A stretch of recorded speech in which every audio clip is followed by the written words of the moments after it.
সুতরাং এটা নিছকই কোনো একটা জাস্ট শুভেচ্ছা জানানোর চিঠি হিসেবে পড়ার কোনো সুযোগ নেই। তিনি বলেছেন, যে কথাগুলো বলেছেন সেগুলো ট্রান্সলেট করলে এরকম হয় যে তিনি আসলে একরকমের তাগাদা দিয়েছেন আমেরিকার সাথে বাংলাদেশ যে ডিফেন্স কোঅপারেশন অর্থাৎ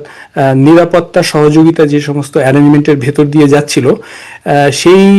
বিষয়গুলোকে একটা ফর্মালাইজ রূপ দেওয়া, অর্থাৎ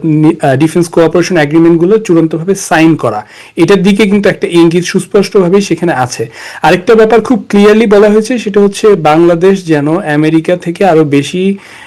অস্ত্র কেনে। যেটা আমরা জানি যে বাংলাদেশে নিযুক্ত আমেরিকান অ্যাম্বাসেডর কিছুদিন আগে বলেছিলেন যে চাইনিজ অস্ত্রের বিকল্প আমেরিকা সরবরাহ করতে চায়। এছাড়া বাংলাদেশ যাতে ইন্দো প্যাসিফিক স্ট্র্যাটেজিতে সহায়তা করে বা জোরালোভাবে অংশ নেয় সেদিকে একটা ইঙ্গিত রয়েছে,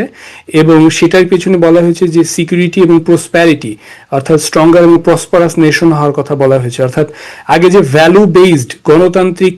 উত্তরণের জন্য বা চায়নাকে ঠেকানোর জন্য যে ধরনের কথা আগে বলা হতো সেগুলোর বদলে এখন খুব ট্রানজ্যাকশনাল কথা বলা হচ্ছে। এবং আরেকটা বিষয় এখানে উল্লেখ করা হয়েছে যে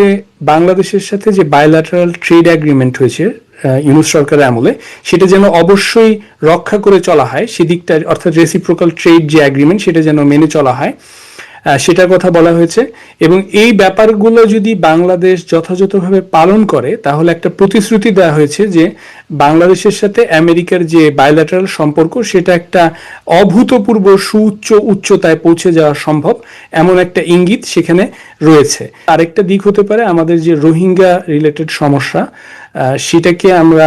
খুব সুস্পষ্টভাবে এটার সাথে টাই করতে পারি যে আমরা যদি রোহিঙ্গা রিপ্যাট্রিয়েশনের একদম পাকা কথা পাই, অর্থাৎ মজবুত একটা গ্যারান্টি পাই, অনলি তখনই আমরা এই ধরনের কাজে আমেরিকার সহযোগী হতে পারি। এবং সেই সাথে আমাদের যে সমস্ত কন্টিনিউটি প্রয়োজন, অর্থাৎ গার্মেন্টস খাতে আমরা তাদের তুলো আমদানি করলে আমরা যে জিরো ট্যারিফ পাওয়ার কথা সেটা যেন সর্বতভাবে রক্ষা করে চলা হয়, সেই ব্যাপারগুলো যদি আমরা এনশিওর করতে পারি তাহলে আমি মনে করি এই সমস্ত কথা যেগুলোর টাই ইন করা হয়েছে এই শুভেচ্ছা লেটারের সাথে, সেখান থেকে বাংলাদেশের বিভিন্নভাবে লেভারেজ করে তার স্বার্থকে প্রাধান্য দিয়ে সামনে এগিয়ে যাওয়ার একটা সুযোগ কিন্তু রয়ে গেছে।